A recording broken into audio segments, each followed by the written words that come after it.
ठीक है, तो देख लेते हैं अब स्ट्रक्चर के बारे में कि हमारा जो न्यूरॉन है या नर्व सेल है सिंगल, ठीक है, वो होती कैसी है, दिखने में कैसी होती है। देखो आपने पढ़ा था एपिथेलियल टिश्यू में कितने टाइप के थे, उसमें सेल का टाइप अलग था। आपने मस्कुलर टिश्यू पढ़ा था, उसमें भी अलग तरह की सेल थी। अब आप पढ़ रहे हैं नर्व सेल या न्यूरॉन जिसको बोलते हैं। अब देखा आपने ये सेल जैसा कुछ लग रहा है आपको, वायर जैसा लग रहा है, कुछ एक है और वायर जैसा पूरी वायरिंग से फैली हुई है, ठीक है। तो ये एक तरह का क्या है, ये भी सेल ही है, ठीक है। अब देख लेते हैं मेन जो सेल होता है वो होता है बेटा आपका ये ऊपर वाला पार्ट आपको थोड़ा थोड़ा सेल जैसा दिख रहा होगा, ठीक है, उसमें न्यूक्लियस भी है, ठीक है। अब इसी सेल से क्या निकलती है, कुछ एक्सटेंशंस निकलते हैं, इसके ऊपर की तरफ निकल जाते हैं, जो ये कहला जाते हैं क्या, डेंड्राइट्स। मेन सेल यही है, न्यूक्लियस इसके पास है, इसके ऊपर से क्या निकल गया, डेंड्राइट्स, ठीक।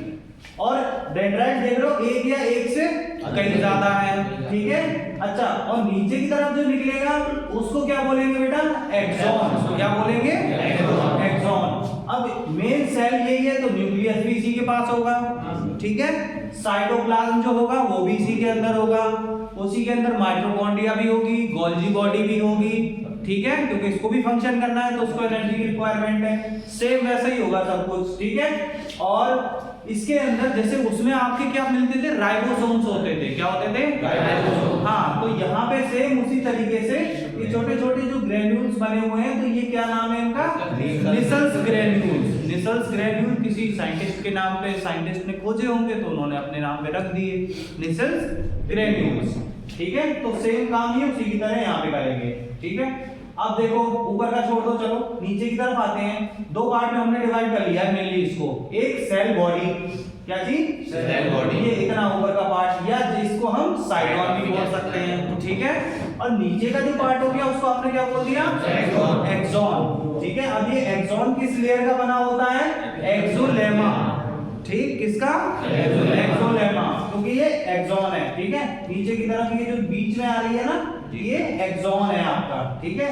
अब भाई इतना पतला वायर नीचे की तरफ अगर आ रहा है या सेल का कुछ एक्सटेंशन नीचे की तरफ आ रहा है तो उसको प्रोटेक्शन तो चाहिए नहीं चाहिए, ठीक है। अगर प्रोटेक्शन नहीं होगी तो क्या होगा, वो टूट जाएगा। आपने हल्का फुल्का मूवमेंट किया, कुछ हैवी एक्सरसाइज करी तो वो टूट जाएगा, तो उसको क्या चाहिए, एक प्रोटेक्शन। प्रोटेक्शन के तौर पे क्या है, आपकी माइलिन शीट लगी होती है, क्या लगी होती है, यहाँ पे माइलिन शीट लगी होती है, ठीक है। फैटी लेयर होती है, इसको कवर करके रखती है, ठीक है। और बीच बीच में ये जो आपको दिख रहे हैं ये क्या है, आपके श्वान सेल्स, क्या है, श्वान सेल्स। और ये बीच में सेल के बीच में ये देखो, इसके पास भी क्या है अपना nucleus, nucleus of Schwann cells, clear है इतना, ठीक। और इसकी प्रोटेक्शन के लिए क्या है, माइलिन शीट, ठीक है। अब बीच में ये दो श्वान सेल्स के जो गैप पाया जाता है उसको हम क्या कह देते हैं, नोड ऑफ रेनवियर, ठीक है। जैसे देखा है ना, गन्ना देखा है आपने,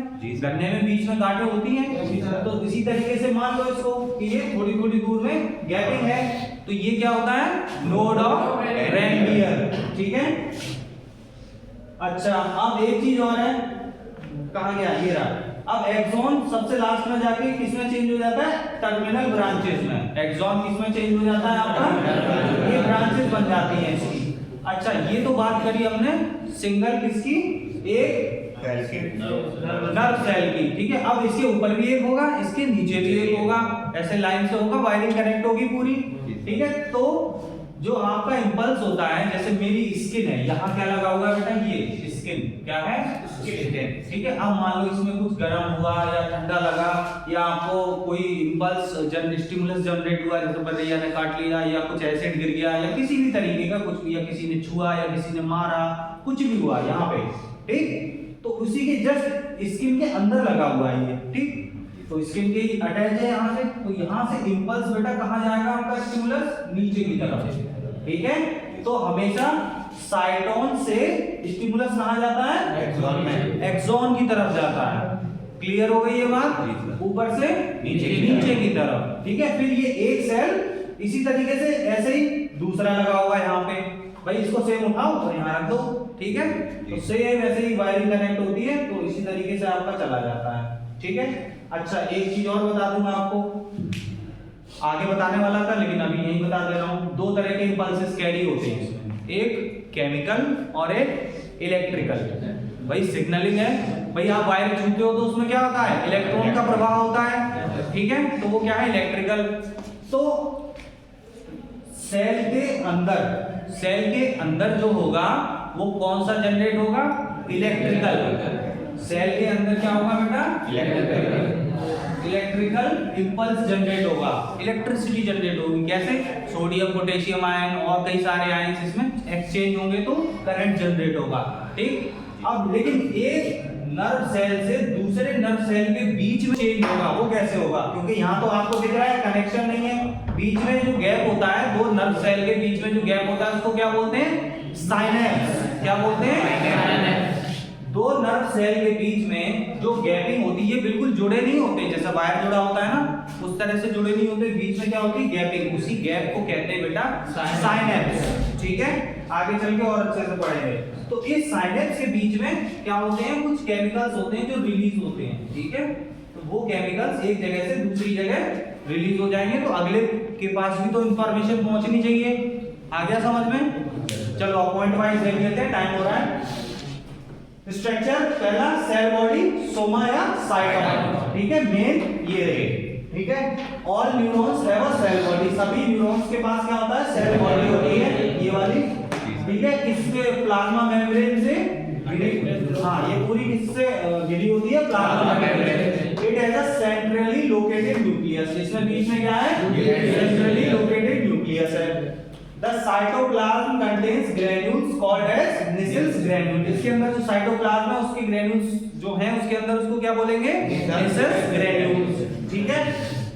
Generally at least two types of cytoplasmic extension emerges from the cell body, यानी कि सेल बॉडी से दो तरह की चीजें निकलती हैं। पहली कौन सी है, डेंड्राइट्स। डेंड्राइट्स का काम क्या होता है, स्टिमुलस या इंफॉर्मेशन को रिसीव करना। क्या करना, रिसीव करना। देखो स्किन है उसी पे लगेगी, वहीं से रिसीव करती है, रिसीव करके नीचे एक्सोन की तरफ पहुंचाएगी, ठीक है।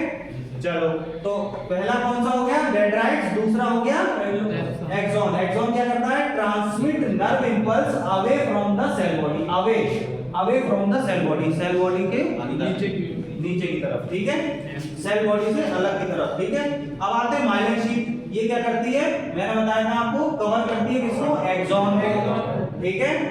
Forming a whitish fatty non cellular, क्या होता है, फैटी लेयर होती है व्हाइटिश, ठीक है, नॉन सेल्यूलर, सेल नहीं होती है, लेयर अराउंड द एक्सोन। इस एक्सोन के आसपास शीट होती है, माइलिन शीट, जो उसको प्रोटेक्ट करके रखती है। उसके बाद आता है नोड ऑफ रैनवियर।